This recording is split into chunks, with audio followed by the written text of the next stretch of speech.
5 ఏళ్ల క్రితం ఒక రాత్రిపూట ఇదే స్టేషన్లో ఒక అమ్మాయి ట్రైన్ ఎక్కి నా కోసం వచ్చేసింది.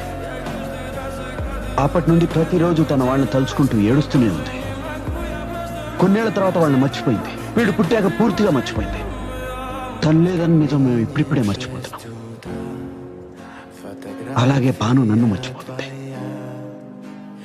ఎందుకంటే దేవుడు మనిషికిచ్చిన గొప్ప వరం మర్చిపోవడం.